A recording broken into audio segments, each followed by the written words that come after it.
This is how I brainwashed myself into the best shape of my life.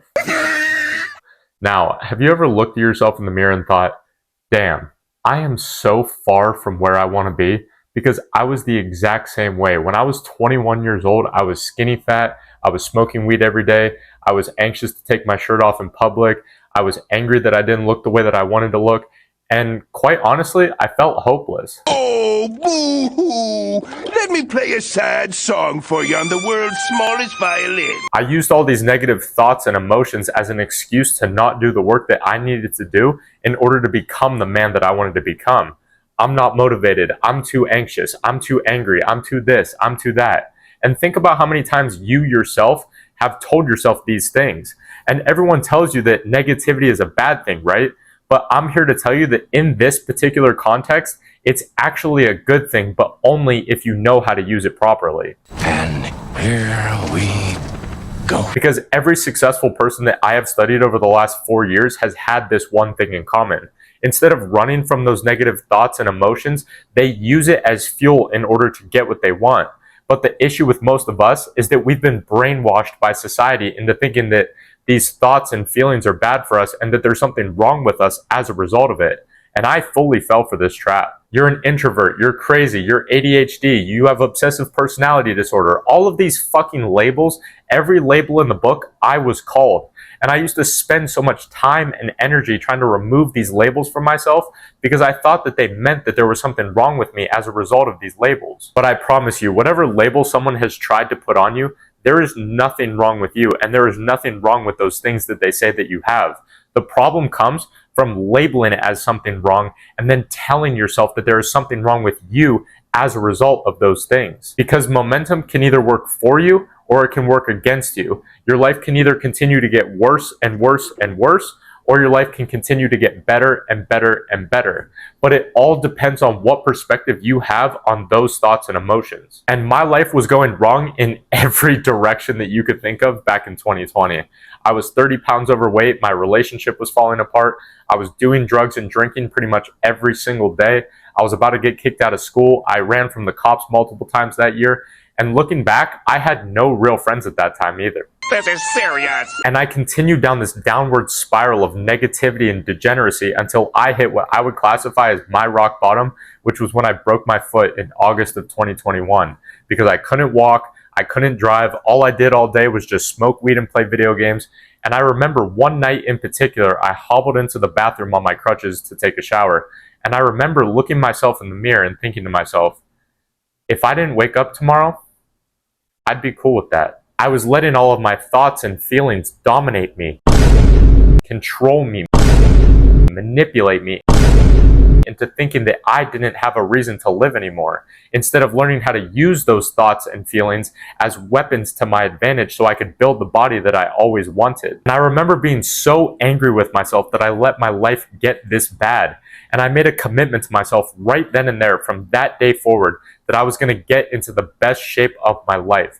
No more going to parties, no more doing drugs, no more staying out late, no more binge eating shit food at 1 a.m. I was going to fully commit myself to bettering myself. Hooray! So I wrote the date down on a piece of paper and I stuck it to my wall right next to where I sleep to constantly remind myself of how I felt in this moment and why I'm doing this to begin with.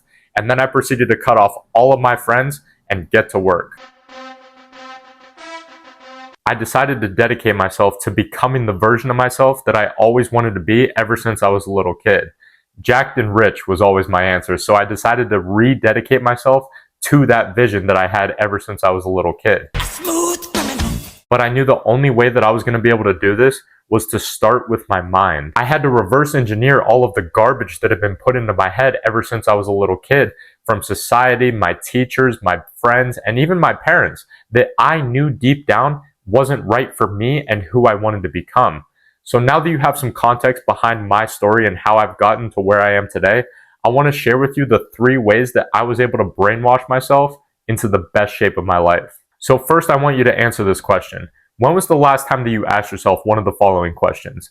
Why am I so fat? Why am I so skinny? Why can't I lose weight? Why can't I gain weight? Why do I suck at doing this? Why can't I do this? Probably more than you'd like to admit, right? Which is why the first tool that helped me was negative visualization. What the fuck? Instead of asking myself questions that were negative and unproductive, that usually led to negative and unproductive answers, I started asking myself positive and productive questions, which normally led to positive and productive answers. For example, if I continue to train like a bitch and not train to failure and skip gym sessions and continue eating the way that I've been eating and I refuse to make a change, what will happen in 5 years from now? Well, considering the fact that I've gained 30 pounds and I look 3 months pregnant after just a year of doing this, which means at that rate, oh yeah, and that version of me continuing to live the way that I was living was so terrifying to me that there was no option but to make a change. Not that I wanted to start doing cardio and train to failure and eat clean every single day, but that I was so terrified of not doing those things because of who I would become if I didn't. So utilize the negative. And I know you're probably thinking, but everyone always says to think positive and that you should always be running towards something and it's all sunshine and rainbows. If that works for you, great, go do that. But you know what got me to lose 40 pounds in less than 4 months? It wasn't the idea of being able to take my shirt off at the beach and look good, but it was being terrified of looking 9 months pregnant if I continued living the way that I was living. And the reason is because using a negative visualization of your future self is so much more powerful than a positive one because it's going to launch pad you into taking the actions necessary of becoming the future version of yourself that you actually want to be. And before I move on to the second tool that you can use, I'm going to ask the younger version of myself a series of questions, and the version of me now is going to answer them with hindsight being 2020. So why did I eat so much? It's because I didn't want to feel hungry. Why did I drink and do drugs? It's because I didn't want to feel certain emotions. Why did I almost get kicked out of university? It's because I didn't want to feel like I wasn't smart enough, so I cheated my way through it. And the reason I just did that is because I want you to understand that I had a very low stress tolerance, which is the second tool that I used. Because stress tolerance is just your ability to withstand stressful situations. And if you look at anybody who has achieved any high goal, like becoming sub 10% body fat, or becoming rich or successful, whatever it might be, they all have to have a very high stress tolerance. And before one of you nerds come on here and it's like, but where's your study for that? Do you have a study for that, bitch? Fucking nerd's gonna make me break my fucking camera. And this sounds like common sense to me, but I want you to think of the first successful person that comes to your mind who has the results that you want in a given thing. Don't you think that in order for them to achieve that result, they had to withstand and tolerate a large amount of stress and unwanted feelings and unwanted thoughts in their own minds in order to achieve it?